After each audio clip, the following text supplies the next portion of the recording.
पहला प्रश्न है कि श्वेत प्रकाश कितने रंगों का मिश्रण होता है। अगर आपको पता है तो ज़रूर कमेंट करके बताइए। 4 रंगों का, 5 रंगों का, 7 रंगों का या 6 रंगों का। ये वही प्रश्न है जो आपके चयन परीक्षा में पूछे जाने वाले हैं, संभावित प्रश्न। श्वेत प्रकाश कितने रंगों का मिश्रण कहलाता है। तो श्वेत प्रकाश 7 रंगों का मिश्रण होता है, सभी लोग जानते हैं। तो यहाँ पे जो 7 रंग वाला सही हो जाएगा, जिसमें बैगनी, जामुनी, नीला, हरा, पीला, नारंगी और लाल, 7 कलर मिला के आपका श्वेत प्रकाश होता है। इसके बाद अगला प्रश्न है कि मरीचिका एक उदाहरण है केवल प्रकाश के अपवर्तन का, केवल प्रकाश के पूर्ण आंतरिक परावर्तन का, या प्रकाश के अपवर्तन पूर्ण आंतरिक परावर्तन का, या केवल प्रकाश के परिक्षेपण का। तो मरीचिका एक उदाहरण है। मरीचिका एक किसका एग्जाम्पल से उदाहरण कहलाती है। मरीचिका एक प्रकार का वायुमंडलीय क्या होता है, दृष्टिभ्रम होता है। मतलब प्रकाश के अपवर्तन और पूर्ण आंतरिक परावर्तन का एक उदाहरण होता है। इसमें प्रेक्षक आश्रितहीन जलाशय एवं दूरस्थ वस्तु के उल्टे या आड़े आकर के प्रतिबिंब तथा अन्य प्रकार के रूप में दिखाई देते हैं। तो यह घटना प्रकाश के पूर्ण आंतरिक परावर्तन एवं अपवर्तन के सिद्धांत पर जो है कार्य करती है। थर्ड प्रश्न साथियों आप लोगों की स्क्रीन पर है कि सर सीवी रमन को उनके किस प्रयोग के लिए नोबेल पुरस्कार प्रदान किया गया था। प्रकाश के परावर्तन, विक्षेपण, प्रकीर्णन या परिक्षेपण के लिए। अगर आपको पता है नीचे कमेंट बॉक्स बना हुआ है, सभी को कमेंट करना। प्रत्येक ब्रदर सिस्टर जिनका सपना अध्यापक अध्यापिका बनना, चयन परीक्षा में बल आना, सभी कमेंट करना। सर सीवी रमन को उनके किस प्रयोग के लिए नोबेल पुरस्कार जो है प्रदान किया गया था। तो है प्रकाश प्रकीर्णन। वर्ष 1930 में भौतिकी में प्रकाश प्रकीर्णन के प्रयोग के लिए नोबेल पुरस्कार इनको प्रदान किया गया, सर सीवी रमन को। अगला प्रश्न है कि प्रकाश को सूर्य से पृथ्वी तक पहुंचने में कितना समय लगता है। 5.5 मिनट, 6.8 मिनट, 8.3 मिनट या 9.5 मिनट। कितना समय लगता है फटाफट अंदाज में कमेंट कीजिए। तैयारी अव्वल दर्जे की हो रही है, सिलेक्शन वाली तैयारी हो रही है। जी हाँ साथियों, प्रकाश को सूर्य से पृथ्वी तक पहुंचने में कितना समय लगता है। तो वह दोस्तों 8.3 मिनट। पृथ्वी से सूर्य की दूरी 147 से लेके 152 मिलियन किलोमीटर, मिलियंस किलोमीटर। और प्रकाश की चाल कितनी होती है। प्रकाश की चाल कितनी होती है सभी लोगों को बताइएगा। 58 मीटर प्रति सेकंड ये प्रकाश की चाल होती है। और पृथ्वी तक पहुंचने में जो समय लगता है वह आपके 8.14 से लेके 8.42 मिनट। ये परफेक्ट है, इसलिए 8.3 जो मिनट दिया गया है वह आप लोगों का सही हो जाता है। बढ़ते हैं आपके अगले प्रश्न की तरफ। अगला प्रश्न भी आप लोगों की स्क्रीन पर है कि प्रकाश विद्युत प्रभाव के कारण उत्सर्जित कण फोटॉन होता है, न्यूट्रॉन होता है, इलेक्ट्रॉन होता है या प्रोटॉन होता है।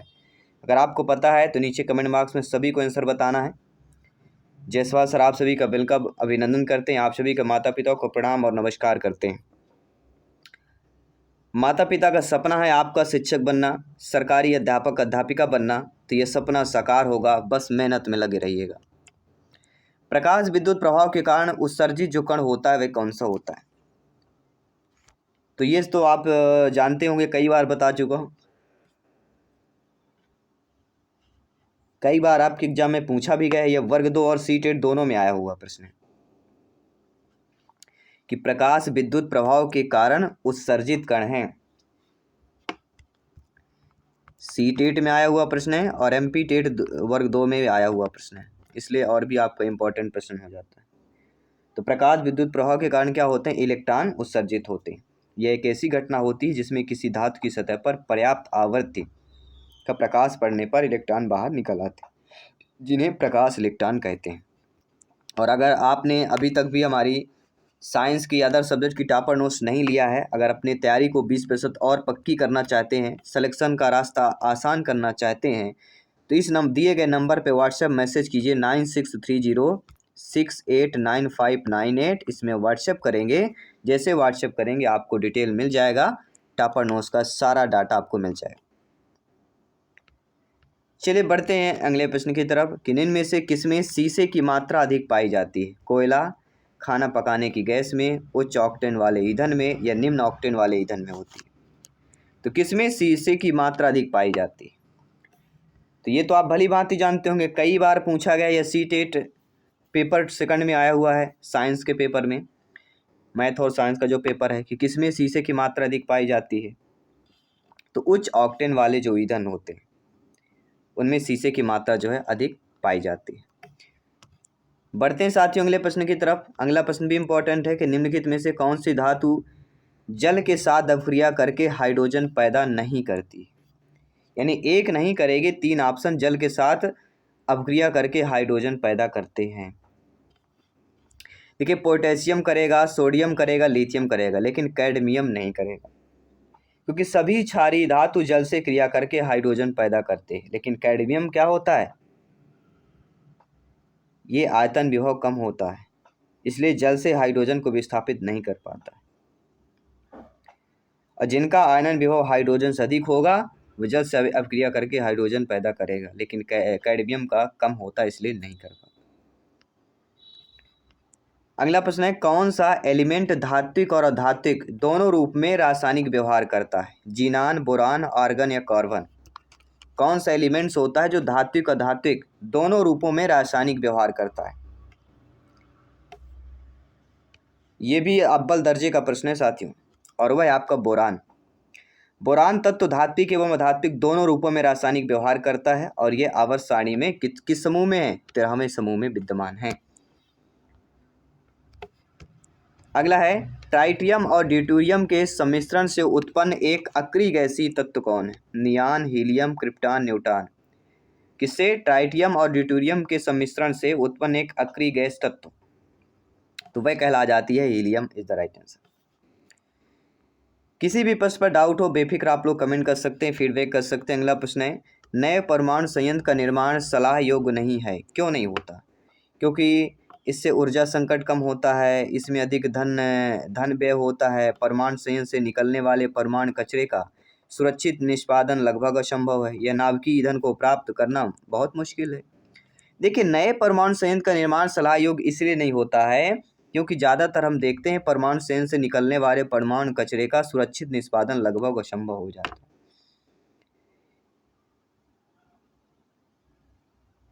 क्योंकि नए परमाणु संयंत्र का निर्माण सलाह योग्य इसीलिए नहीं होता क्योंकि परमाणु कचरा का जो सुरक्षित निष्पादन है वो असंभव हो जाता है। अगला प्रश्न है कि मूत्र का असमान घटक यूरिया, एल्यूमिनियम, क्रिएटिनिन या सोडियम?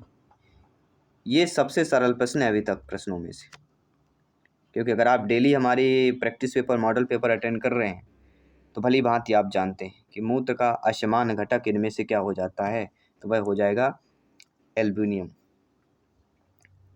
क्योंकि समान मूत्र में 95% जल होता है, 2% लवण होता है जिसमें सोडियम, पोटेशियम, क्लोरीन, SO4 इत्यादि होती हैं, 2.6% यूरिया होगी और 0.3% यूरिक एसिड क्रिएटिन होता है। इसका रंग यूरोक्रोम के कारण पीला होता है।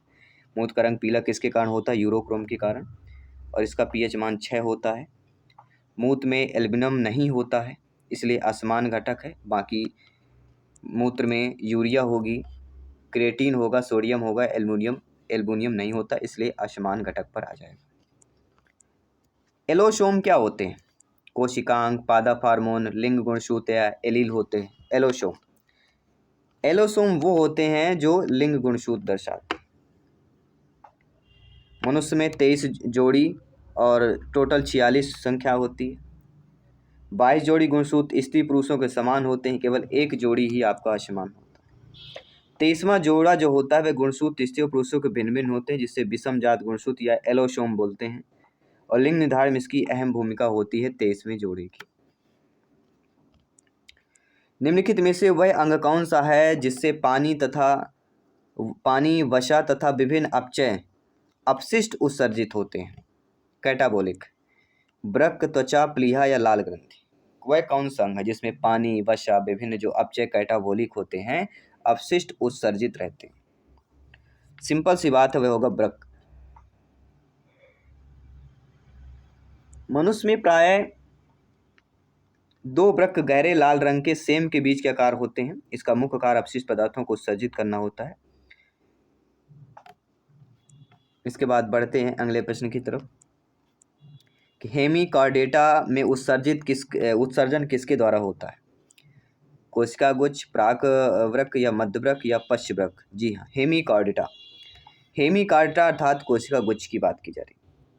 संघ हेमिकॉर्डेटा के अंतर्गत आने वाले जीव समुद्री जो होते हैं और इनमें उत्सर्जन कोशिका गुच्छ या ग्लामेरुलस के द्वारा होता है। कई बार पूछा गया है साइंस के पेपर में। मनुष्य के शरीर में कुल कितनी हड्डियां होती हैं? बहुत ही सिंपल सा प्रश्न। 206 हड्डियां होती हैं वयस्क में, जिसमें से अच्छी कंकाल इसमें से अलग अलग होता है। अच्छी कंकाल 80 होती हैं और जो अंतरांगी कंकाल होते हैं वो 126 हड्डियां होती हैं। बाल अवस्था में इनकी संख्या 208 होती है। शरीर की सबसे बड़ी हड्डी फीमर जांघ की होती है और सबसे छोटी स्टेप्स कान की होती है। मानव शरीर में कुल 12 जोड़ियां पसलियां पाई जाती हैं। और एक शिशु का शरीर कितने अस्थियों से मिलकर बना होता है? तो एक शिशु यानी बच्चे का 270 हड्डियों से मिलकर बना होता है। फिर कुछ हड्डियां मिल जाती हैं जो फिर 206 बचती हैं। हमारे शरीर में कुल कितनी मांसपेशियां होती हैं? 565, 56, 65, 665 या 556? बहुत अच्छा प्रश्न। ऐसे ही प्रश्न पूछे जाएंगे। जो ऐसा होगा पेट में हमें पता है यार क्या हो सकता है, लेकिन आंसर सही नहीं पता होगा, अंदर होता है। तो हमारे शरीर में कुल कितनी मांसपेशियां होती हैं? तो हमारे शरीर में 656, इतना याद रखना।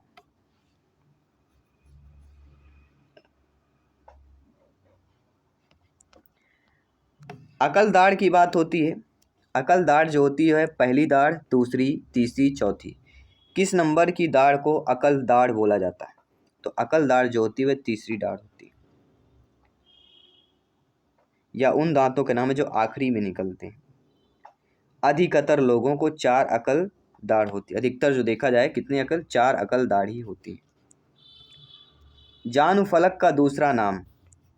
तो जानुफलक का दूसरा नाम होता है जान्विक या पटिल्ला, जो प्रत्येक घुटने पर आगे की ओर स्थित एक छोटी त्रिकोणीय सी हड्डी होती है, जो एक कंडरा में कैल्सीकरण के कारण बनी होती है।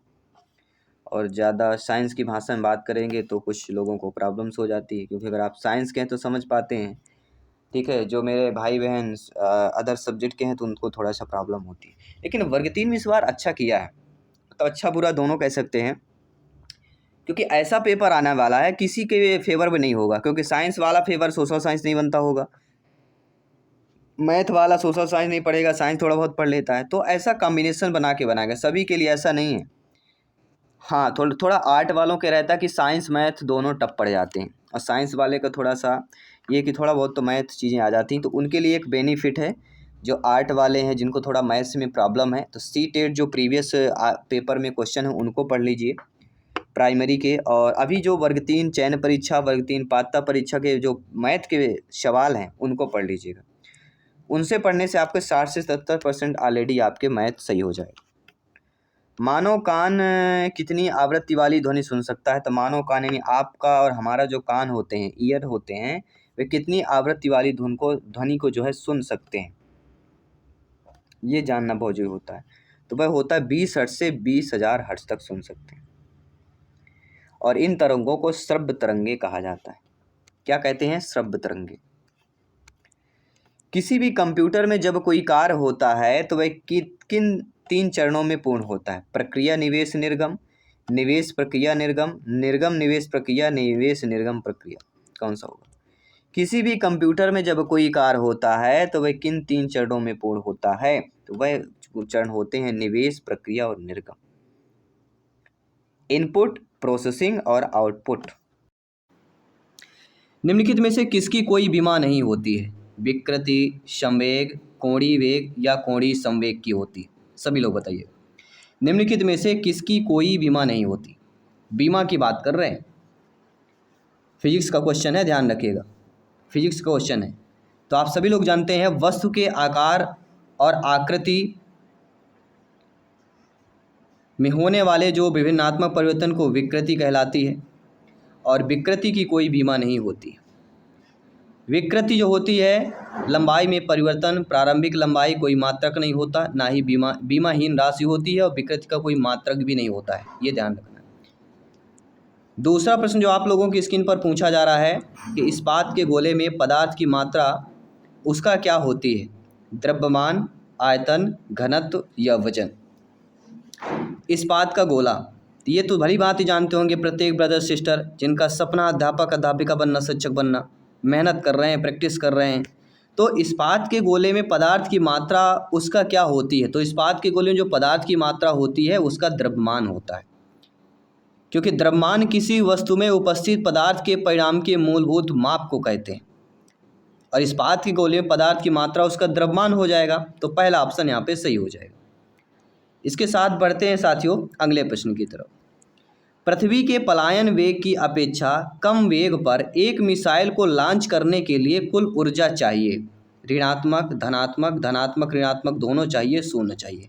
आप खुद सोचिए कि पृथ्वी के पलायन वेग की अपेक्षा कम वेग पर ही मिसाइल को लॉन्च करने की कितनी ऊर्जा की आवश्यकता होगी, तो वह ऋणात्मक होगा। क्यों? क्योंकि पृथ्वी के पलायन वेग की अपेक्षा कम वेग पर एक मिसाइल को लॉन्च करने के लिए कुल ऊर्जा ऋणात्मक इसलिए होगी क्योंकि वृत्ताकार कक्षा में गतिशील किसी उपग्रह की कुल ऊर्जा जो है, किसी उपग्रह की जो कुल ऊर्जा होती है वह ऋणात्मक होती है, क्योंकि स्थितिज ऊर्जा का ऋणात्मक परिणाम में धनात्मक गतिज ऊर्जा का दोगुना होता है।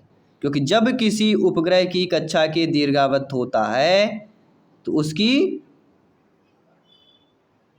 के और पी दोनों पथ में हर बिंदु पर भिन्न भिन्न होती है, इसलिए ऋणात्मक इज द राइट आंसर। किसी भी प्रश्न में अगर आपको डाउट लग रहा है तो आप लोग कमेंट कर सकते हैं, फीडबैक कर सकते हैं। अगला प्रश्न देखिएगा, यदि समतल दर्पण को 10 डिग्री घुमा दिया जाए, यदि समतल दर्पण है उसको 10 डिग्री घुमा दिया जाए तो परिवर्तित किरण कितनी घूम जाएगी, 20, 10, 15 या 30। सिंपल सी भाषा में समझिएगा, यदि दर्पण को थीटा कोण से घुमाया जाए तो परावर्तित किरण कितनी हो जाएगी, 20 डिग्री हो जाएगी। कितनी हो जाएगी, 20 डिग्री। किसी भी प्रश्न पर अगर डाउट हो रहा है आप लोगों को, बेहतरीन आप लोग कमेंट कर सकते हैं, फीडबैक कर सकते हैं, ठीक है। बढ़ते हैं आपके अगले प्रश्न की तरफ। अगला प्रश्न भी सभी लोगों को ध्यानपूर्वक समझना है, कोई भी क्वेश्चन पूछा जा सकता है या सभी प्रश्न सेम टू सेम पेपर आ सकता है। किसी मनुष्य के चश्मे की शक्ति +3 डायोप्टर है तो उसकी दृष्टि दोष क्या होगी। अगर चश्मे की शक्ति +3 डायोप्टर है, चूंकि शक्ति यहाँ पे धनात्मक दी गई है, जब शक्ति धनात्मक होगी तो प्रयुक्त लेंस कौन सा हो जाएगा, प्रयुक्त लेंस उत्तल होगा। अगर शक्ति धनात्मक है तो व्यक्ति की आंख से दूरी दृष्टि दोष होगी। दूरी मतलब दूर दृष्टि हो जाएगी। क्या हो जाएगा, दूर दृष्टि। उच्च ऑक्टेन ईंधनों के उत्पादन में उत्प्रेरक के रूप में निम्नलिखित में से किसका प्रयोग किया जाता है। देखिए, उच्च ऑक्टेन ईंधन के उत्पादन में जो भी उत्प्रेरक के रूप में प्रयोग होते हैं वो सिंपल समझ लीजिए और कोई नहीं, आपका H2SO4 is the right answer हो जाएगा। अब आप बोलेंगे क्यों होगा, क्योंकि इसका प्रयोग हवाई जहाज के ईंधन के रूप में अधिक किया जाता है, ये आपको ध्यान देना है। अगला प्रश्न, पेट्रोलियम किसका एक मिश्रण होता है। पेट्रोलियम एक मिश्रण है तो ये किसका मिश्रण हो जाएगा, पेट्रोलियम हाइड्रोकार्बन का मिश्रण होता है, C1 से लेके C40 तक, अर्थात साइक्लोपैराफिन से एरोमेटिक हाइड्रोकार्बन होता है। इसके प्रमुख घटक gas, hydrocarbon, gasoline, petrol, diesel, ये सारी चीज़ें होती। अगला प्रश्न देखिए, निम्नलिखित में से किसका प्रयोग नोदक रॉकेटों में ईंधन के रूप में किया जा सकता है। द्रव्य हाइड्रोजन या द्रव्य नाइट्रोजन, द्रव्य ऑक्सीजन या द्रव्य आर्गन, द्रव्य नाइट्रोजन या द्रव्य ऑक्सीजन, द्रव्य हाइड्रोजन या द्रव्य ऑक्सीजन की बात कर रहे हैं। किसका प्रयोग नोदक या रॉकेटों में ईंधन के रूप में किया जाता है, किसका प्रयोग होता है। कभी आपने सुना है क्या कि द्रव्य हाइड्रोजन और द्रव्य ऑक्सीजन का प्रयोग होता है। सुना है तो कमेंट आपने अवश्य कर दिया होगा। क्योंकि रॉकेट में ईंधन के रूप में द्रव हाइड्रोजन, द्रव ऑक्सीजन का प्रयोग होता है। आपने देखा होगा कि C2H4 को यहाँ पे H2O और PDCl2 में हवा के साथ जब क्रिया होती है तो क्या उत्पाद हमारा बनता है, CH3CHO प्लस PD अलग हो जाएगी और 2HCl के अणु बाहर आ जाएंगे। तो द्रव हाइड्रोजन और द्रव oxygen is the right answer. तरल पेट्रोलियम गैस का मिश्रण कौन कौन होता है? तो तरल पेट्रोलियम गैस का मिश्रण एथेन, प्रोपेन और ब्यूटेन होता है, कई बार बता चुके। क्योंकि क्लोरीन का प्रयोग किसमें होता है? तरल पेट्रोलियम गैस जो होता है एथेन, प्रोपेन, ब्यूटेन होता है। एथेन, प्रोपेन, ब्यूटेन के एक मिश्रण होता है तरल पेट्रोलियम। और क्लोरीन, जी हाँ, क्लोरीन का प्रयोग किसमें होता है? तो क्लोरीन का प्रयोग प्रतिरोधी के रूप में होता है, एंटीसेप्टिक के रूप में इसका प्रयोग किया जाता है, या एंटीसेप्टिक के रूप में धोने के प्रयोग में होता है आपका। अगला, पक्षियों में उड़ने से रोकने की प्रक्रिया क्या कहलाती है? अगर पक्षियों को उड़ने से रोकने की कोई प्रक्रिया होगी, उस प्रक्रिया को हम क्या, किस नाम से जानेंगे? साइंस की भाषा में ब्रेलिंग बोला जाता है। पक्षियों को उड़ने से रोकने की प्रक्रिया को हम ब्रेलिंग बोलते हैं। अगला प्रश्न है कि निम्नलिखित में से कौन सी शाखा जीवित जीवों की उन्हीं जातियों की अपनी निर्जीव परिवेश के साथ अंतःक्रिया से संबंधित होती है? तो वह कहलाती है स्वपारिस्थितिक, जिसे हम एटोकोलॉजी बोलते हैं। First option is the right answer. Japan में पाया या यूसो रोग किसके कारण प्रदूषण से संबंधित था? पाया यूसो रोग एक आया था जापान में, किससे संबंधित था? तो वह था पीसीबी से। पीसीबी इसका पूरा नाम है पॉली क्लोराइडेड फिफेनली। यह राइस ब्रान तेल के उपभोग से जापान के उत्तरी क्यूश द्वीप में फैला था। पीवीसी याद रखिएगा। अगला प्रश्न है, सबसे अधिक स्थायी पारिस्थितिक तंत्र कौन सा होता है? बहुत ही सिंपल सा प्रश्न है, लेकिन बेहतरीन प्रश्न है, वह है महासागर। याद रखिएगा, हर एक क्वेश्चन अपने आप में अव्वल है, क्योंकि सारे क्वेश्चन सिलेक्शन वाले हैं। कोई ऐसा प्रश्न आपको पढ़ के नहीं लगेगा कि एग्जाम में आ नहीं सकता है। सारे सिलेबस के अकॉर्डिंग, एग्जाम के अकॉर्डिंग चल रहा है। अगला प्रश्न देखिएगा, मच्छरों के जैविक नियंत्रण के लिए निम्नलिखित में से किसका प्रयोग किया जाता है?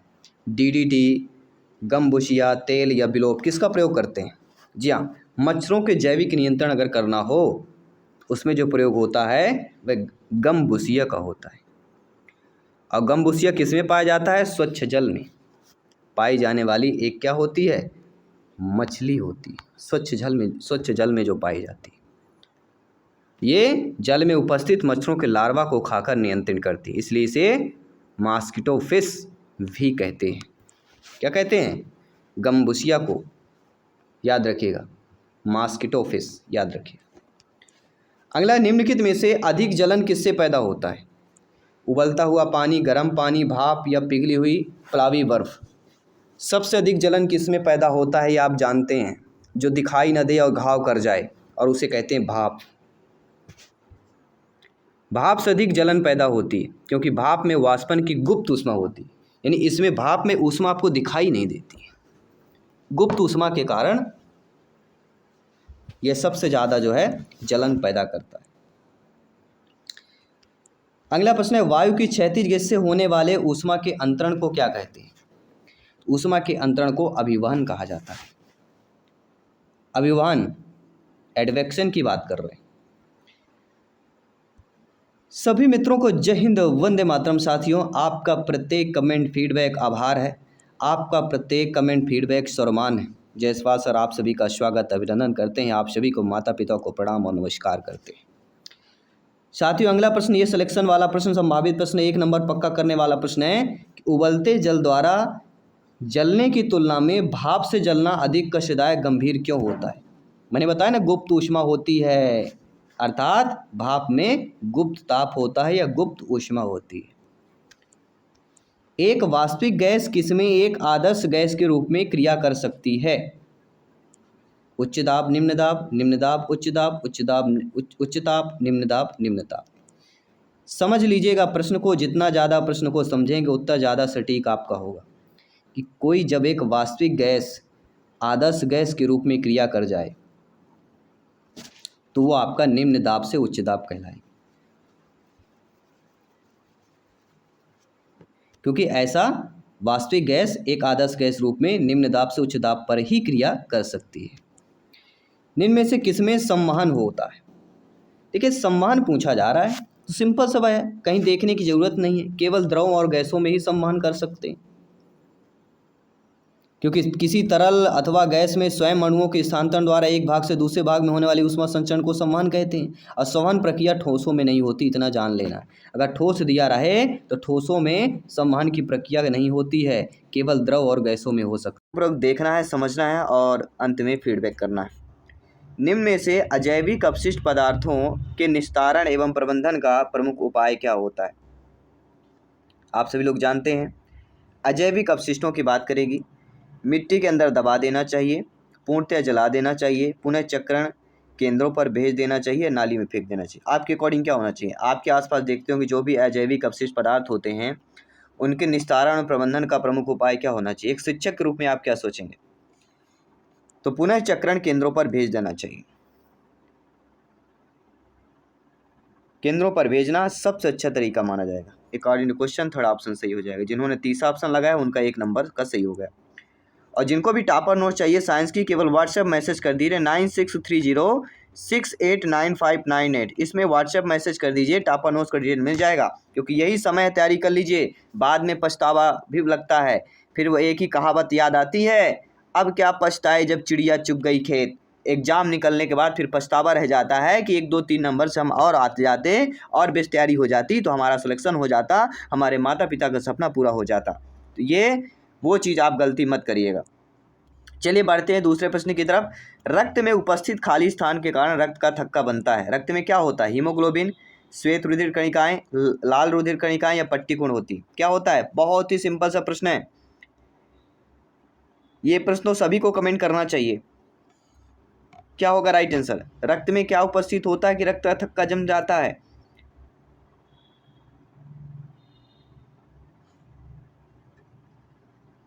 सभी लोग बताइए। बहुत ही सिंपल सा प्रश्न है। रक्त का थक्का जमने का कारण क्या है? ये तो भैया बच्चा बच्चा भी जानता है ना कि रक्त का थक्का जमना का कारण क्या कहलाता है।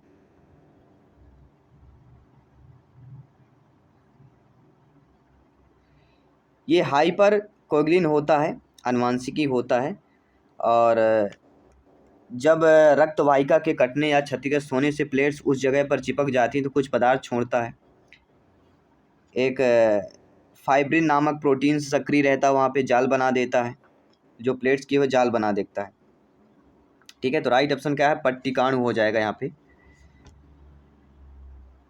और ये क्या होता है? रुधिर प्लेट्स या थ्रोम्बोसाइट्स का मुख्य कार्य शरीर के कट जाने पर रक्त के बहाव को रोकना होता है। थ्रोम्बोसाइट्स याद रखिएगा। अगला प्रश्न है, जल में घुलनशील विटामिन युग्म कौन सा होता है? जल में घुलनशील और वसा में 2 होता है। एक जल में घुलनशील होते हैं और एक वसा वाले पूछे जाते हैं। तो वसा के लिए क्या होता है? एडक, ADEK। और जल में क्या होता है? B और C। B और C किस में दिया गया? फर्स्ट ऑप्शन में दिया गया है। ठीक है, तो दोनों चीज़ें से विटामिन से प्रश्न आएगा, किसी भी प्रकार से आ सकता है, आपसे बनना चाहिए। अगला प्रश्न देखिए, निम्न में से रोग व कारक युग में कौन सा विकल्प सही नहीं है? निगेटिव ऐसे भी प्रश्न आएंगे, घबराने की जरूरत नहीं है। आप सभी लोग जानते हैं कि आलू का वाट रोग, सिनकाइट्रियम एंटोबायोटिक्स, यह रोग व कारक बिल्कुल सही दिया गया है। हैजा होता है विब्रियो कलेरी से होता है। क्षय रोग माइकोबैक्टीरियम ट्यूबरकुलोसिस से होता है। लेकिन पोलियो दिया गया है कोक्सीलिया बनेंटी से होता है, ये गलत दिया गया है। क्योंकि पोलियो जो होता है ये निस्पंदी विषाणु का कारण होता है, ना कि कोक्सीलिया बनेंटी से, इसलिए ये सही नहीं दिया गया। पोलियो का क्या होना चाहिए? निस्पंदी विषाणु। ठीक है, सभी लोग समझ रहे हैं। बढ़ते हैं अगले प्रश्न की तरफ। अगला प्रश्न दिया गया है कि कैरोसिन आयल, तारपीन का तेल व पानी के अपवर्तनांक क्रम से दिए गए हैं। कैरोसिन का आयल का 1.44, तारपीन का 1.47 और पानी के 1.33। इनमें किसमें प्रकाश की चाल सर्वाधिक होगी? कैरोसिन, तारपीन, पानी या इन सभी में होगी? देखिए सिंपल सी बात समझ लीजिए, पानी का अपवर्तनांक सबसे कम होगा, इसलिए प्रकाश की चाल पानी में सबसे तेज होगी। जहाँ जिसका अपवर्तनांक कम होगा प्रकाश की चाल तेज होगी, अपवर्तनांक ज़्यादा होगा प्रकाश की चाल कम हो जाएगी। तो आप समझ गए प्रकाश की चाल पानी में कितने मीटर प्रति सेकंड होती है? 2.25 गुणे 10⁸ मीटर प्रति सेकंड होती है पानी में। तो पानी में सर्वाधिक प्रकाश की चाल होगी क्योंकि अपवर्तनांक इसमें कम होता है। अगला है पृथ्वी की सतह से ऊपर की ओर जाने में वायुमंडल स्तर का क्रम बताना। पृथ्वी की सतह से ऊपर तो सबसे पहले कौन सी परत होती है ये बताइए सभी लोग। सबसे पहले नीचे क्षोभ मंडल होती है। क्षोभ मंडल को इंग्लिश में क्या बोलते हैं? ट्रोपोस्फियर बोलते हैं। फिर इसके बाद आता है क्षोभ मंडल के बाद समताप मंडल, स्ट्रेटोस्फियर बोलते हैं। तो ये बिल्कुल सही जा रहा है। फिर इसके बाद कौन सी परत होती है? मध्यमंडल, मेसोस्फियर। इसके बाद कौन सी परत होती है? तापमंडल, तापमंडल को थर्मोस्फियर बोलते हैं। और फिर बाद में बहिर्मंडल होता है जो एक्सोस्फियर कहलाता है। तो पहला ऑप्शन सही है। ट्रोपोस्फियर यानी क्षोभ मंडल, स्ट्रेटोस्फियर यानी समताप मंडल, मेसोस्फियर मध्यमंडल, थर्मोस्फियर तापमंडल, एक्सोस्फियर बहिर्मंडल। ठीक है, तो पहला ऑप्शन जो दिएगा पृथ्वी की सतह से ऊपर की ओर जाने वाले वायुमंडल का सही स्तर सही क्रम हो जाएगा, क्योंकि वायुमंडल के परतें हैं, इनसे एक प्रश्न तो रखा हुआ है, ये आपको ध्यान देना। अगला प्रश्न है तांबे की छीलन को शांत सल्फ्यूरिक अम्ल के साथ गर्म करने पर गैस प्राप्त होगी। अब तांबे का कोई छीलन है, तांबे का छीलन मतलब कॉपर, इसमें शांत सल्फ्यूरिक अम्ल यानी 2H2SO4, इसको जब हम क्रिया कर देंगे साथ गर्म कर देंगे, जब गर्म करेंगे तो CuSO4 बन जाएगा, SO2 निकल जाएगा अलग से, और क्या निकलेगा? 2H2O, पानी के 2 अणु निकल जाएंगे। तो क्या हमें प्राप्त हो गया? हमें यहाँ पे क्या प्राप्त हुआ ये जानना जरूरी सभी के लिए।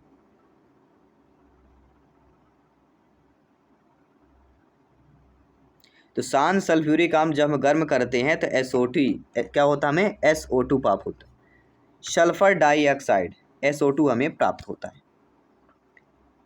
ठीक है, बढ़ते हैं अगले प्रश्न की तरफ। अगला प्रश्न देखिए, एक धातु लवण में तनु हाइड्रोक्लोरिक अम्ल की क्रिया कराने पर सनसनाहट के साथ एक गैस निकलती है, जिसे चूने के पानी में प्रवाहित करने पर चूने का पानी दूधिया हो जाता है, वह धातु लवण बताना है।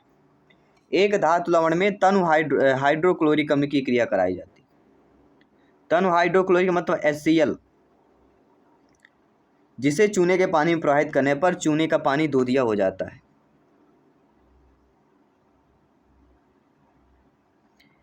तो राइट ऑप्शन क्या होगा? धातु कार्बोनेट बनेगा,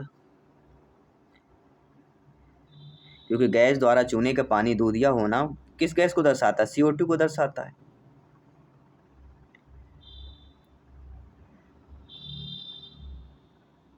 और ये जानते हैं धातु लवण धातु कार्बोनेट होगा, क्योंकि धातु कार्बोनेट अम्ल तनु के साथ क्रिया करके CO2 गैस उत्पन्न करता है, इसलिए धातु carbonate is the right answer होगा।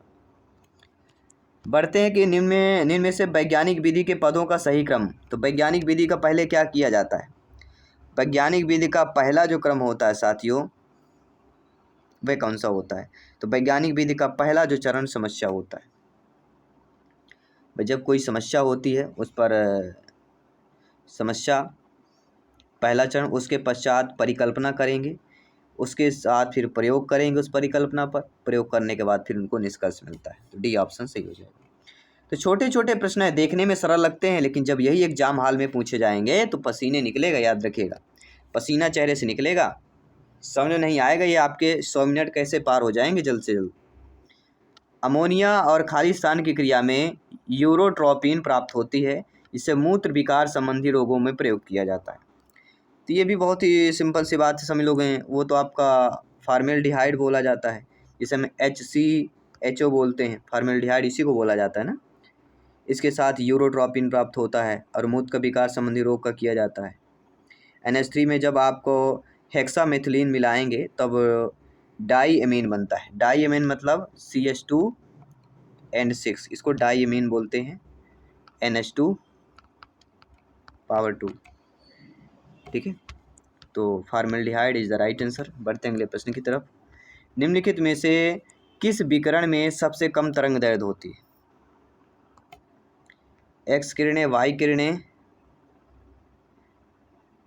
अल्फा किरणें, बीटा किरणें। अल्फा किरणें और बीटा किरणें दोनों दिया गया है। एक्स किरणें, वाई किरणें, अल्फा किरणें, बीटा किरणें, कौन सी होंगी सभी भाई? सबसे कम तरंग दैर्ध्य किस विकिरण में सबसे कम तरंग दैर्ध्य होगी? चलिए सभी लोग बताइए। बेहतरीन है प्रश्न, और बेहतरीन प्रश्न के लिए आप सभी लोगों का बेहतरीन कमेंट भी हमें चाहिए होता है, और जितना बेस्ट आपका कमेंट रहेगा उतनी तैयारी भी आपकी बेस्ट होने वाली है। तो क्या अपनी तैयारी बेस्ट करने वाले हैं? तो कमेंट शुरू कर दीजिए। राइट आंसर होगा हमारी अल्फा। अल्फा की एक्स वाई किरणें होगी। सभी लोग बताइएगा कौन सी किरणें होगी? गामा किरणें होंगी। जी हाँ साथियों, गामा किरणें अत्यंत लघु तरंगदैर्घ्य परिसर की वैद्युत चुम्बकीय तरंगें होती हैं और इसकी तरंगदैर्घ्य कितनी होती है? 10⁻⁻10 मीटर से लेके 10⁻⁻14 के बीच होती है, इसलिए गामा किरणें is the right answer. Camera में प्रतिबिंब की तीक्ष्णता निम्न में से कौन तय करता है? तो कैमरा में जो प्रतिबिंब की तीक्ष्णता होती है उसको कौन तय करता है? तो उसको तीक्ष्णता जो एपर्चर होते हैं द्वारक के आकार पर, क्योंकि कैमरे का प्रतिबिंब की तीक्ष्णता द्वारक के आकार पर निर्भर करती है, तो द्वारक इज द राइट आंसर हो जाएगा। इसके बाद अगला प्रश्न है कि प्रकाश स्तंभ में अत्यधिक तेज प्रकाश किस प्रयोजन से होता है? तो प्रकाश स्तंभ में जो अत्यधिक तेज प्रकाश होगा वह किस प्रयोजन से होगा? वह जो प्रयोजन होता है वह समुद्र में जो विभिन्न दिशाओं में आ रहे जहाज़ों का मार्गदर्शन करना, उन्हें चेतावनी देना होता है, अत्यंत तेज प्रकाश जो होता है। इसके बाद अगला है कि जब किसी तालाब के शांत जल में पत्थर फेंका जाए तो तालाब में जल के पृष्ठ पर उठने वाली लहरें क्या होती? शांत पानी, उसमें एक पत्थर डाल लीजिए तो सर्किल एक लहर उठेगी, उस सर्किल लहर को क्या बोलते हैं? अनुदैर्ध्य और अनुप्रस्थ दोनों बोला जाता है। यदि किसी शांत जल में कोई पत्थर का टुकड़ा फेंक दिया जाए तो उस स्थान पर एक विक्षोभ उत्पन्न होगा, और वो उत्पन्न जो तरंग होगी गति की दिशा के माध्यम के कणों के कंपन की दिशा में अर्थात अनुदैर्ध्य तथा माध्यम के कणों में कंपन की दिशा में लंबवत जो होती है वह अनुप्रस्थ होती है, और कणों की कंपन की दिशा में अनुदैर्ध्य कहलाएगी। आर्द्र वायु में ध्वनि का वेग शुष्क वायु की तुलना में अधिक होता है, क्योंकि आर्द्र जो वायु में होगा वह शुष्क वायु की तुलना में घनत्व कम होता है।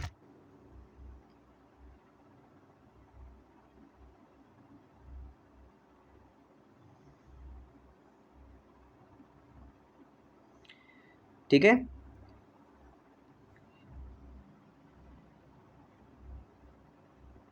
क्योंकि आर्द्र वायु में शुष्क वायु की तुलना में घनत्व कम होता है, इसलिए आर्द्र वायु में ध्वनि का वेग शुष्क वायु की तुलना में अधिक होता है।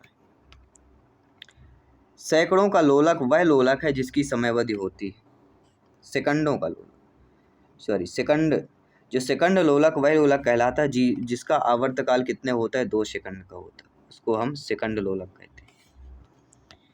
ये भी एक पार्ट है आपका साइंस का। अगला है एक्स किरणें किस प्रकार की तरंगें होती हैं? एक्स किरणें अर्थात यांत्रिक तरंगें 2 प्रकार की होती है, एक अनुप्रस्थ होती है, एक अनुदैर्ध्य होती है।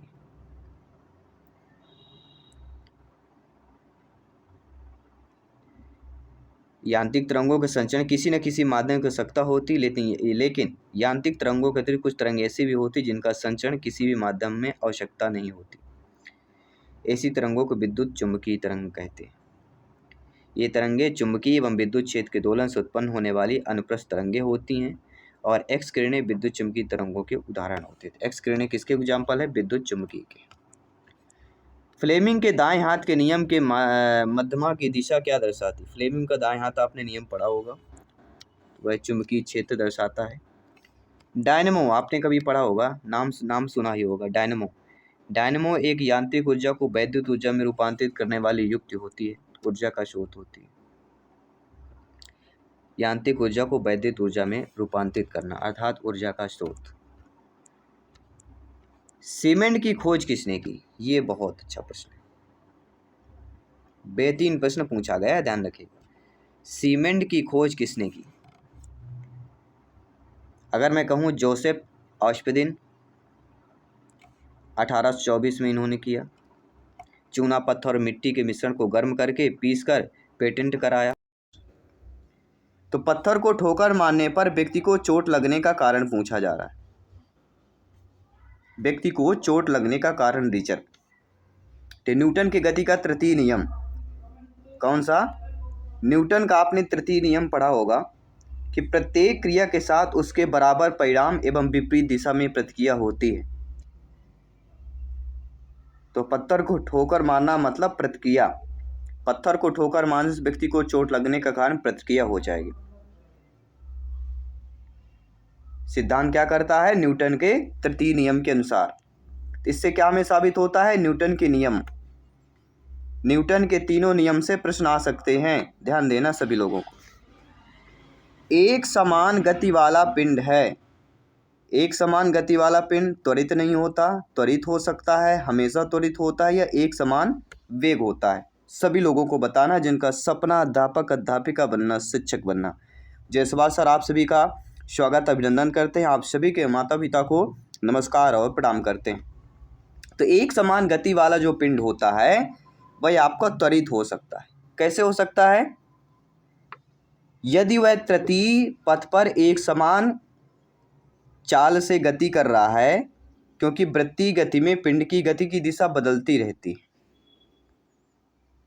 कोई एक पिंड दिया गया है तो वृत्तीय में क्या होता है? दिशा उनकी बदलती रहती है। तो वृत्तीय गति में पिंड पर अभिकेंद्र बल कार्य करता है। इसमें क्या अभिकेंद्र बल कार्य करेगा। तो यह हमें क्या पता चला कि वृत्तीय गति में पिंड की गति दिशा बदलती है और वृत्तीय गति में पिंड पर कौन सा बल कार्य करता है? तो अभिकेंद्र बल कार्य करता है। ये छोटी छोटी चीजें हैं जो आप लोगों को पता होनी चाहिए। तो एक समान गति से वृत्तीय गति करने वाला पिंड क्या होगा? त्वरित होगा। B option is the right answer हो जाएगा। बढ़ते हैं साथियों अगले प्रश्न की तरफ। निम्न में से कौन सा आभासी बल है? अभिकेंद्र, अपकेंद्री प्रतिक्रिया बल, अपकेंद्री या प्रबल नाभिकीय बल। अगर आपने पढ़ा है तो सभी लोगों को कमेंट करना है कौन सा इसमें आभासी बल दिया गया है।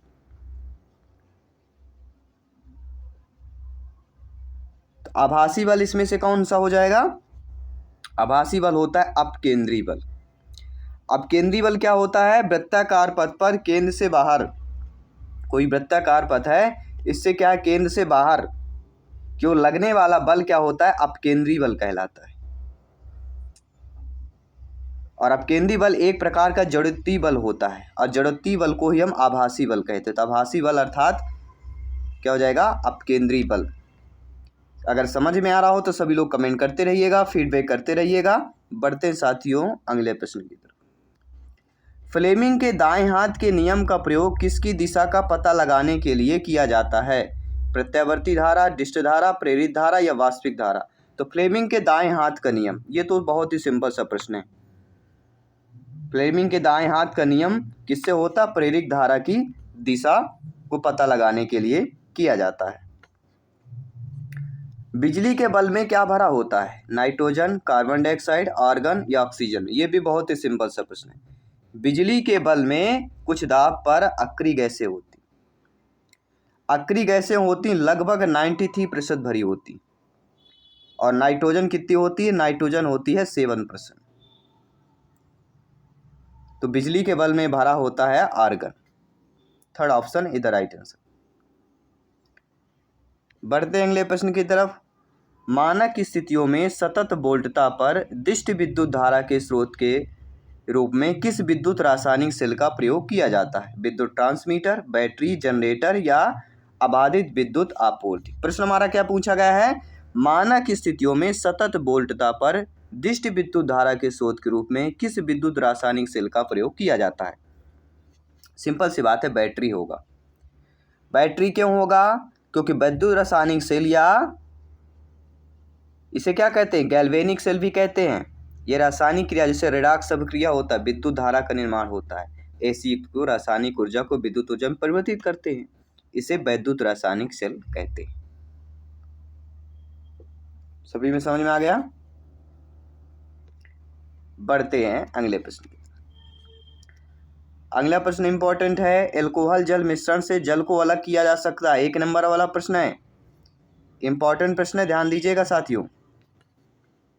सिलेक्शन के से 1 नंबर पक्का करने वाला प्रश्न है कि एल्कोहल जल मिश्रण से जल को अलग किया जा सकता है निस्तारण द्वारा, वाष्पन द्वारा, आशवन द्वारा या ऊर्ध्वपातन द्वारा। किसके द्वारा किया जाता है? सभी बच्चे बताएंगे, सभी ब्रदर सिस्टर टीचर जिनका सपना अध्यापक अध्यापिका बनना। तो एल्कोहल जल मिश्रण को किससे करते हैं? आशवन विधि द्वारा करते हैं। आशवन विधि पता है सभी लोगों को? सभी लोग बताइए आशवन विधि क्या है कमेंट बॉक्स में। आशवन विधि में क्या करते हैं हम लोग? अगला प्रश्न है, जब दाब बढ़ जाता है तो जल का क्वथनांक बिंदु क्या होगा? ये भी बहुत ही नॉर्मल सा प्रश्न है, ये जीके जनरल टाइप क्वेश्चन है साइंस के, कि जब दाब बढ़ जाएगा तो जल का क्वथनांक बिंदु क्या होता है? सभी लोग बताइएगा। दाब बढ़ने पर जल का क्वथनांक भी बढ़ जाता है। D option is the right answer. अगला कि प्राकृतिक रबर एक बहुलक है जिसका एकलक एसिटीन, आइसोप्रीन या आइसोब्यूटीन या प्रोपिलीन। क्या हो जाएगा? प्राकृतिक रबर एक बहुलक है तो इसका एकलक क्या होगा? इसका एकलक हो जाएगा आइसोप्रोसीन। क्या होगा? आइसोप्रीन की बात करें, ठीक है।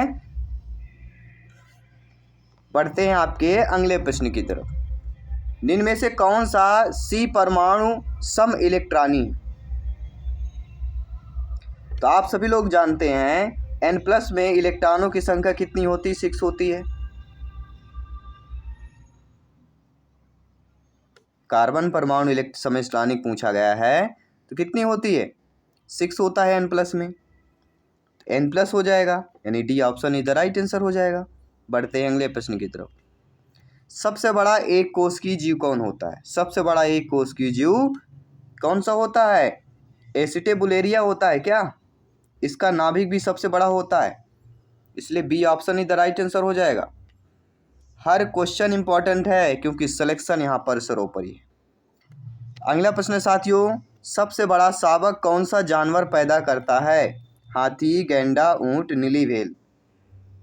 अब इनमें से आप लोगों को व्हेल बड़ा होता है, हाथी बड़ा होता है। जब ये 2 बड़े जीव हैं, एक स्थल एक जली, तो शावक भी इनके बड़े होते होंगे।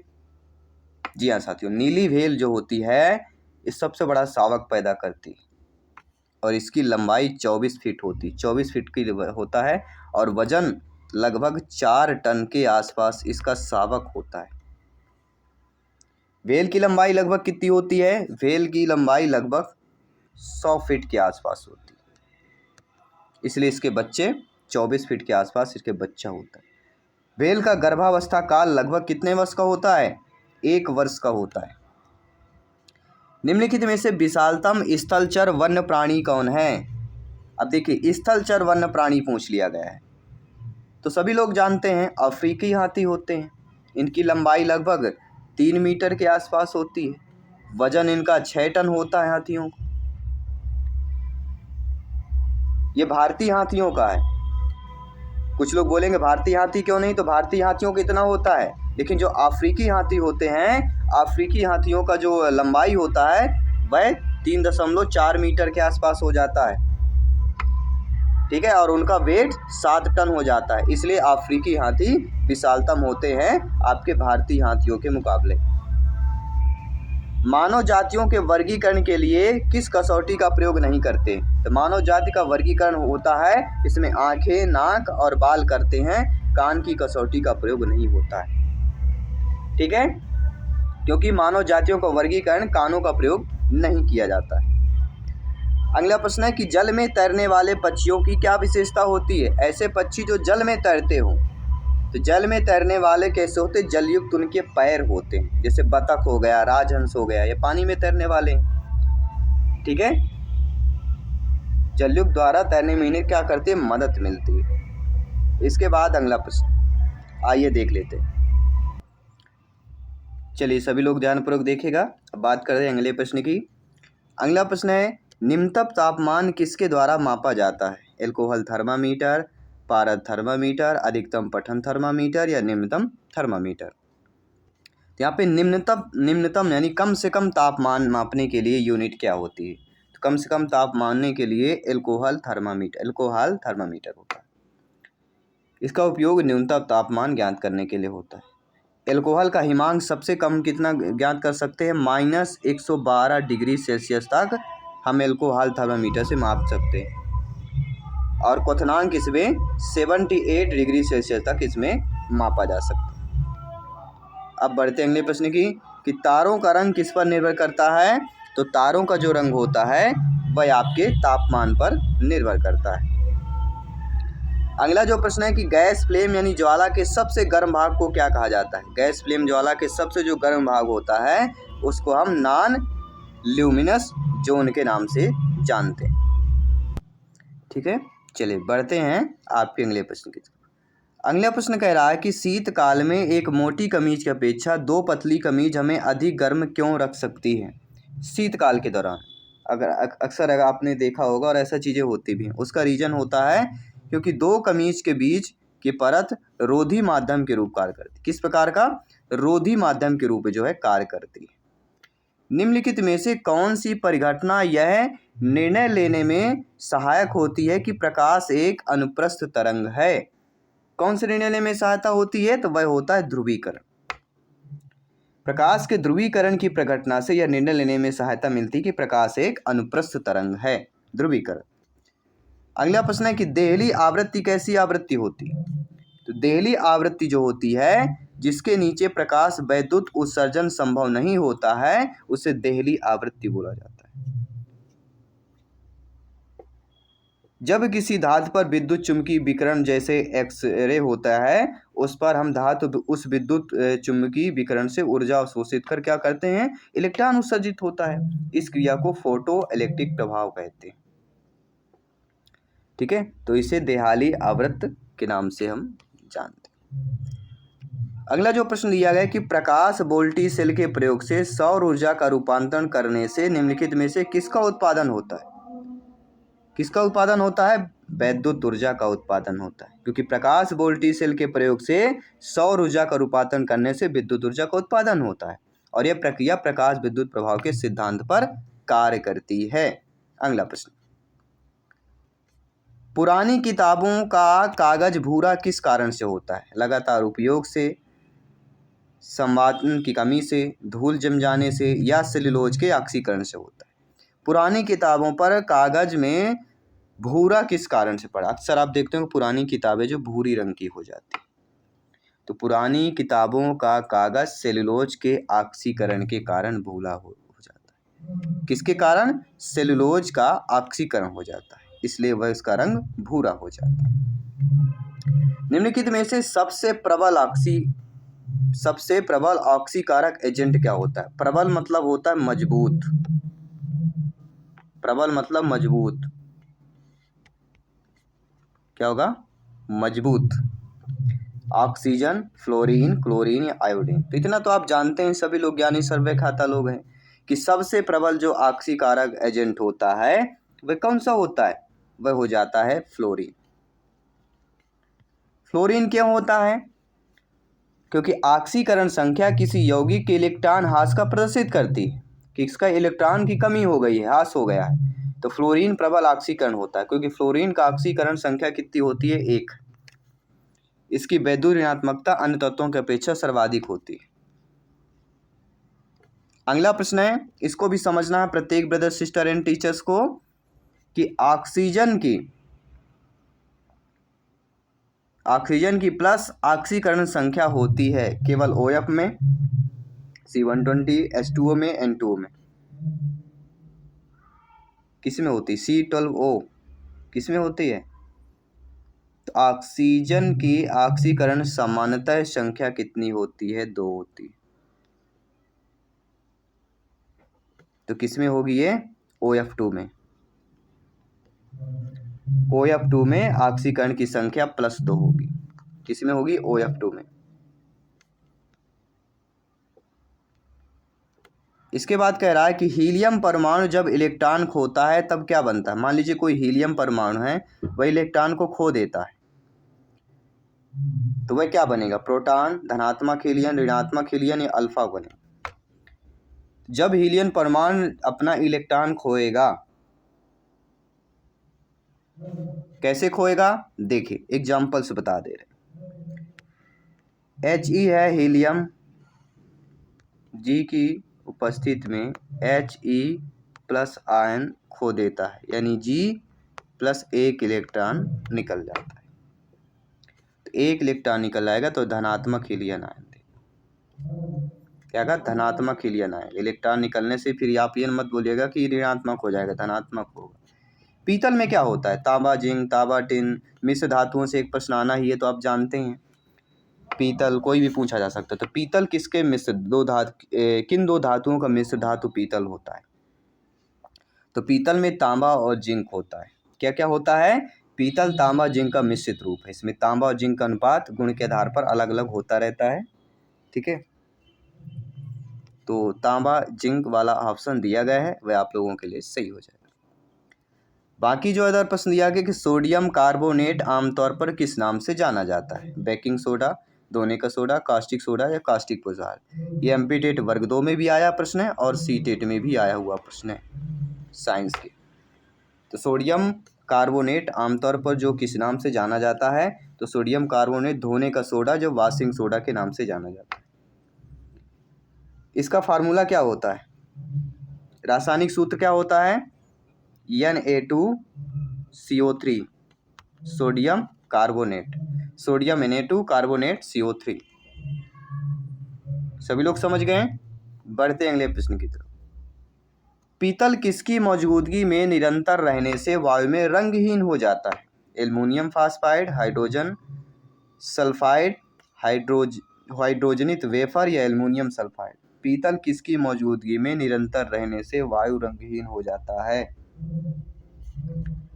तो किसके उपस्थिति में, जिंक या कॉपर।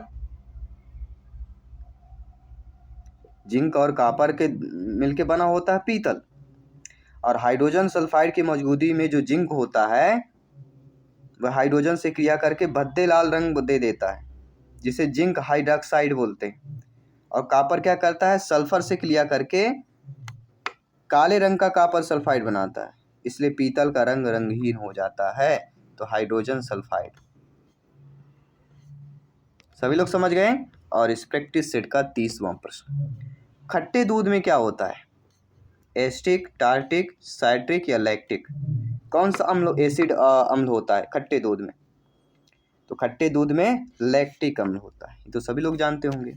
चले 30 प्रश्न हमने प्रैक्टिस कर लिया। एक और क्वेश्चन दे रहे हैं, ये आपको थोड़ा खोज करके हमें बताना है। प्रश्न आपके लिए दिया जा रहा है कि इनमें से किसका संश्लेषण यकृत द्वारा किया जा सकता है, vitamin A, vitamin D, vitamin के। इसका आंसर हमें आप सभी लोगों को कमेंट करके बताना है कि किसका संश्लेषण यकृत द्वारा किया जा सकता है, vitamin A, vitamin E, vitamin D या विटामिन डी। एडक यकृत द्वारा किया जा सकता है।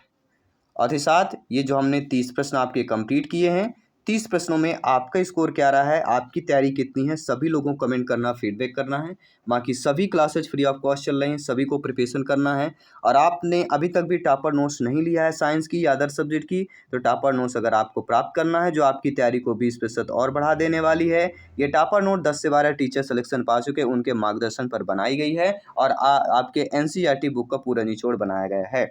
इस टॉपर नोट्स को प्राप्त करने के लिए आपको व्हाट्सएप करना है 9630689598 96 30 68 95 98। इसमें व्हाट्सएप मैसेज करेंगे, आपको पूरा डिटेल संस्था द्वारा दे दिया जाए। तत्व का परमाणु क्रमांक 19 है और इसका इलेक्ट्रॉनिक विन्यास क्या होगा। सिंपल सी बात है, 2 8 8 18 ये इलेक्ट्रॉनिक विन्यास चलते हैं गिनने के लिए। तो 2 8 10 हो गया, 10 8 1 18 हो गया और 1 ले लेंगे। तो 2 8 8 1 किस में दिया गया है, पहले ऑप्शन में दिया गया है, तो सही हो जाएगा। परमाणु क्रमांक किसका है, पोटेशियम का है, जिसे हम के से डिनोट करते हैं। तो इलेक्ट्रॉनिक विन्यास 2 8 8 1 हो जाएगा। अगला, कठोर जल को मृदु जल में परिवर्तित करने के लिए प्रयोग होने वाला कैल्गन का सूत्र क्या होता है। कोई भी कठोर जल को हमें मृदु जल में परिवर्तित करना हो तो प्रयोग होने वाला एक कैल्गन का सूत्र होता है। उस कैल्गन सूत्र को कठोर जल को मृदु जल में परिवर्तित करने के लिए एक सोडियम मेटासल्फेट होता है। सोडियम मेटासल्फेट का फार्मूला होता है Na2, लिख लीजिए सभी लोग, NO2 Na4 PO3/6 अर्थात Na6 P6O18। ये होता है कैल्गन का सूत्र। तो इनमें से डी ऑप्शन होगा क्योंकि दिया नहीं गई कोई भी। तो ठीक है, सभी लोग समझ गए ना। कोई भी डाउट हो बिल्कुल डाउट नहीं रखना है। कूटक किस में नहीं पाया जाता है तो ये आप सभी लोग जानते होंगे। कूटक कुक्कट में, बत्तख में, मोर में पाया जाता है, लेकिन शुतुरमुर्ग में कूटक नहीं पाया जाता है। कूटक क्या होता है? कूटक को हम डेड बोलते हैं। कूटक को क्या बोला जाता है इंग्लिश में? कूटक को डेड बोला जाता है, जो कि शुतुरमुर्ग में नहीं पाया जाता है, क्योंकि शुतुरमुर्ग एक बड़ा ना उड़ने वाला पक्षी है। बड़ा होता है लेकिन उड़ता नहीं, इसलिए इसमें डेड कूटक नहीं होता है। बाकी बतख, मोर और कुक्कट ये उड़ लेते हैं। ठीक है ना।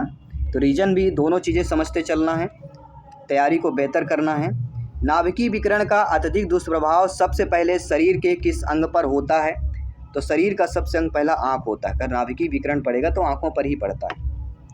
किस पर दुष्प्रभाव होगा? आँखों पर पड़ेगा। तो ये तो बहुत ही नॉर्मल सा प्रश्न था, सभी लोग जानते हैं। इनमें से प्रतिस्कंदन नहीं होता है। तो आप ये जानते हैं प्रतिस्कंदन जोंक में होगा, मच्छर में होगा, खटमल में होगा, लेकिन बर्र में नहीं होता। बर्र यानी कि जोंक, मच्छर, खटमल में प्रतिस्कंदन पाया जाता है, लेकिन बर्र में नहीं पाया जाता, जिसे हम बर्रैया बोलते हैं।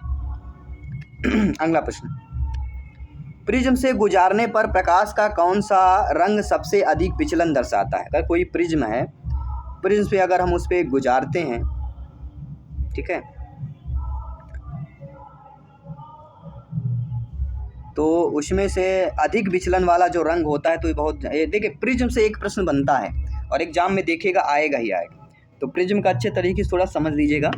तो सबसे अधिक जो विचलन दर्शाता है प्रिज्म में, वह आपका कौन सा होता है? वह होता है बैगनी। प्रिज्म से गुजारने पर प्रकाश के रंगों में बैगनी रंग का विचलन सबसे अधिक होगा, और प्रकाश के किसी रंग का विचलन उसके तरंग दैर्ध्य या प्रिज्म में उस रंग के अपवर्तनांक पर निर्भर करता है। किस पर? अपवर्तनांक पर निर्भर करता है। तो बैगनी रंग याद रखिएगा। अब है, किसी पदार्थ का फोटोग्राफ लेने के लिए अपेक्षित उद्भाषण काल किस पर निर्भर करता है? तो अपेक्षित जो उद्भाषण काल होता है वह आपके पदार्थ की चमक पर निर्भर करता है। किसी पदार्थ का अगर फोटोग्राफ लेना होगा तो उद्भाषण काल मतलब पदार्थ की चमक पर निर्भर करता है। किस पर? पदार्थ की चमक पर। ठीक है, A to Z जानेंगे क्योंकि समय बहुत कम है, तैयारी बहुत ज़्यादा करनी है। तो साइंस में 30 नंबर पक्का कीजिए और तैयारी को बेहतर कीजिए। इलेक्ट्रॉन सूक्ष्मदर्शी चाक्षुष सूक्ष्मदर्शी से अधिक आवर्धन क्यों देता है? जो इलेक्ट्रॉन सूक्ष्मदर्शी होते हैं वह जो चाक्षुष सूक्ष्मदर्शी हो, इससे अधिक आवर्धन देते हैं। कौन? इलेक्ट्रॉन ज़्यादा देते हैं। इसका रीजन क्या होता है? इसका रीजन है कि इलेक्ट्रॉन की तरंग दैर्ध्य चाक्षुष प्रकाश की तरंग दैर्ध्य से अधिक होती है। जब तरंग दैर्ध्य अधिक होगी इसलिए वह अधिक आवर्धन देंगे। जिसकी ज़्यादा तरंग दैर्ध्य उसकी ज़्यादा आवर्धन। ठीक है। चाक्षुष प्रदर्शन एकक में प्राथमिक रोग क्या होता है?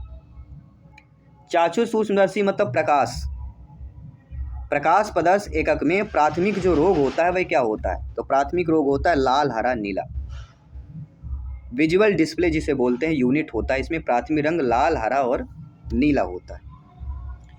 अगला, ल्यूमेन जो एकक कहलाता है, ज्योति फ्लक्स, ज्योति तीव्रता, प्रदीप्त घनत्व, तो ये चमक का ल्यूमेन एकक। सभी बताइएगा। ल्यूमेन एकक अगर आपने पढ़ा है तो ज्योति फ्लक्स भी आपने पढ़ा होगा। ल्यूमेन फ्लक्स ज्योति फ्लक्स का एसआई मात्रक होता है। अगला जो प्रश्न है कि श्वेत प्रकाश कितने रंगों का मिश्रण होता है? तो सभी लोग जानते होंगे, जो रेनबो जब बनता है तो रेनबो में कितने कलर होते हैं? 7 कलर होते हैं। श्वेत में पहला होता है बैगनी, बैगनी के बाद जामुनी, नीला, हरा, पीला, नारंगी और लाल। ये 7 रंग होते हैं। अगला प्रश्न है कि परमाणु घड़ी निम्नलिखित में से किसके संक्रमण अर्थात ट्रांजिशन पर आधारित होती है। जो परमाणु घड़ियाँ होती हैं ये किसके संक्रमण या ट्रांजिशन पर आधारित होती हैं। Sodium, magnesium, caesium, aluminium. परमाणु घड़ी के बारे में आपने पढ़ा है कभी, ये जाना है। तो परमाणु घड़ी जो होती है वह सीजियम, किसके कारण, सीजियम अर्थात सीजियम के संक्रमण या ट्रांजिशन पर आधारित होती है। इसके बाद बढ़ते हैं अगले प्रश्न की तरफ कि कांच प्रबलित प्लास्टिक बनाने के लिए किस प्रकार के कांच का प्रयोग किया जाता है। पायरेक्स, फ्लेट कांच, क्वार्ट्ज या रेसा कांच। तो आप सभी लोग जानते हैं कांच जो होता है वह सबसे ज़्यादा प्रबलित प्लास्टिक बनाने के लिए रेसा कांच अर्थात फाइबर ग्लास का प्रयोग किया जाता है। तो डी ऑप्शन यहाँ पे सही हो जाएगा।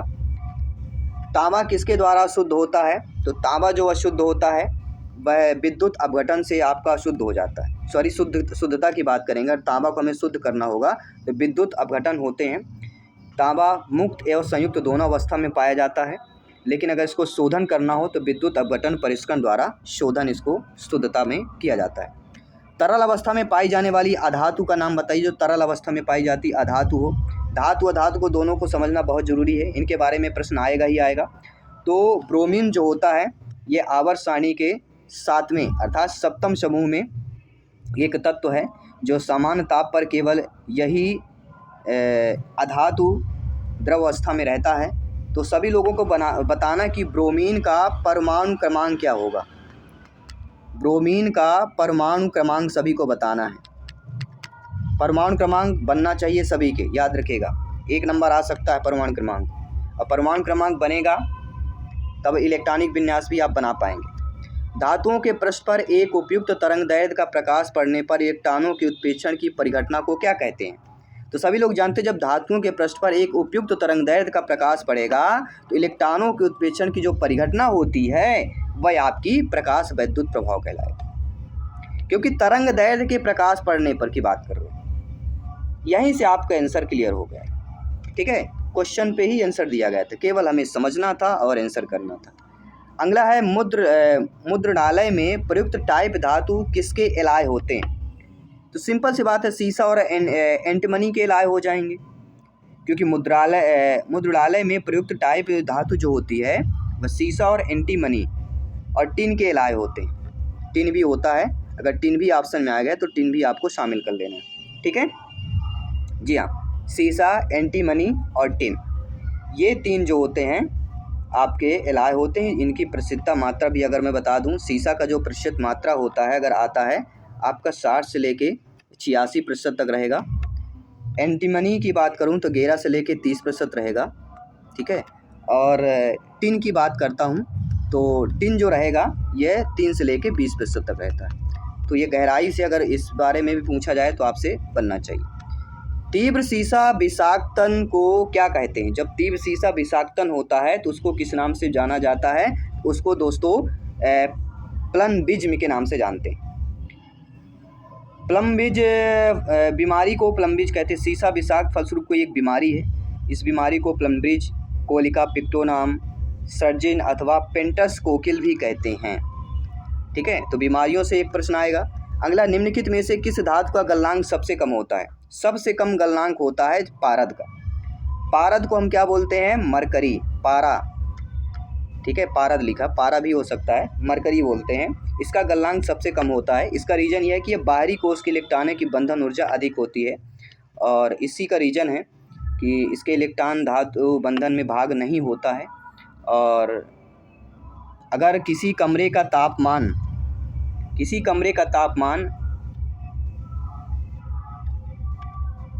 ठीक है।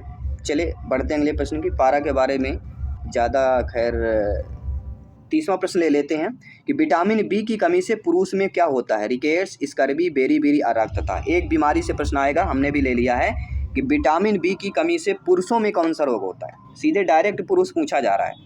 तो पुरुषों में होने वाला रोग क्या होता है, वह होता है अराक्तता, और इसको हम क्या बोलते हैं, विटामिन B6 की कमी से आपका पायरिडॉक्सिन, इसका प्रमुख स्रोत दूध, ईस्ट, अनाज होता है। अराक्तता को हम क्या बोलते हैं, एनीमिया। अगर हिंदी में जाने तो एनीमिया भी आ जाए तो एनीमिया बोला जाता है रक्तस्राव को। ठीक है, तो 30 प्रश्न हमने कर लिए। 30 में से आप लोगों का क्या स्कोर रहा है सभी को कमेंट करके फीडबैक करके बताना है। बाकी सभी प्रैक्टिस सेट चल रही, क्लासेस चल रही, प्रिपरेशन को मजबूत कीजिए और तैयारी जोरदार कीजिए ताकि सिलेक्शन आप सभी को मिल सके। तो चलिए मिलते हैं अगली क्लास पे। धन्यवाद सभी का, जय हिंद, वंदे मातरम।